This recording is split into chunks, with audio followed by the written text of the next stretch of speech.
Hey guys, welcome back to the shop. I'm Adam, and this paperweight right here is a Yale 4,000-pound forklift that I bought off Facebook Marketplace for 1,500 bucks. So when I bought it, it was running. I did know the brakes were an issue, and it did have a hydraulic leak. So got it back here to the shop, pressure washed it.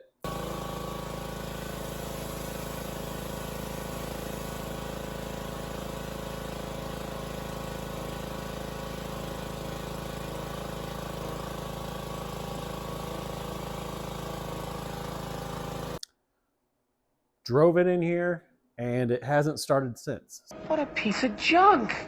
So I have a feeling I might have a starter issue. So we're going to investigate that today and bring you along for the ride. So let's see what happens. Okay, we've got it opened up here. And as I said, this thing started right up, no problem, when I went and picked it up. And then even after I power washed it. So I don't think the power washing had anything to do with the starting issue. I will say this battery is weak. So I've had it on the charger. It says it's charged, but I'm going to throw a jumper pack on it just to eliminate dead battery as an issue. So I'm going to do that right now. So we got a 2,500 amp DeWalt lithium ion battery backup. These things are a monster. They say they will jumpstart a diesel, and I've actually proved it. It's had no problem starting up a mini excavator that other jump packs couldn't. So we'll hook that up and should have plenty of juice. Let's go on over to the other side where the starter is.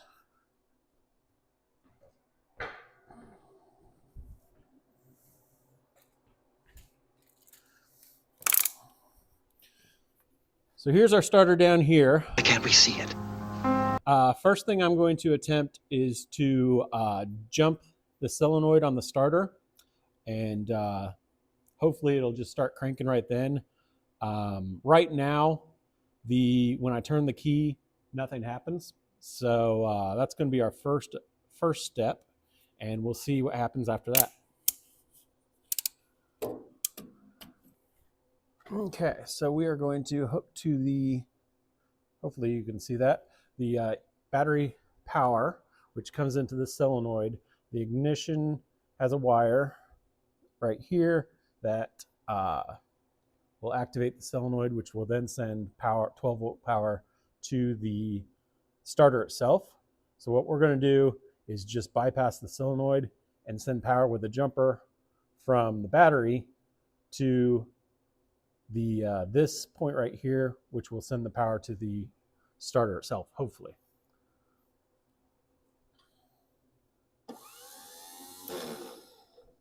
So there we go. We got the starter is spinning, but it's not engaging.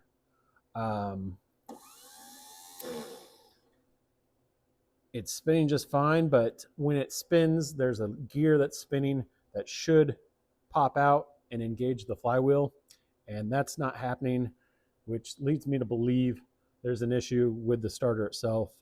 We'll pull it off and bench test it and see if that gear is moving or not. And hopefully it'll just be a matter of replacing the starter. So let's see what happens. What a hunk of junk. Okay, well, I didn't have any jumper cables. So we're using some 12 gauge wire, hooking that to the battery. And all we need to know is we know this spins, but we need to see it kick out, which would engage the flywheel and start the forklift. So we're going to jump the solenoid by hooking to the incoming power from the battery and skipping over to this this plug right here, which actually sends the power straight to the battery and ignores the solenoid. So let's keep an eye on what that gear right there does. All right, well, I don't know if you can see that, but just as expected, this wheel, California. oops, don't do that. That wheel right there is we'll unplug that. That wheel is not kicking out, which would engage in the flywheel right here. So that's why our forklift's not starting. So benefit, let's unhook the battery here. Benefit of pulling that out is we found a part number on it. So we'll run home and see if we can get one of those ordered up. Yep, so here she is sitting. We're gonna order the starter and fight getting that back in. I imagine that's not gonna be fun. And that's at least one issue that we know we have. Hopefully that's the only thing to get the engine running. The engine runs perfectly when it starts. Nothing but junk.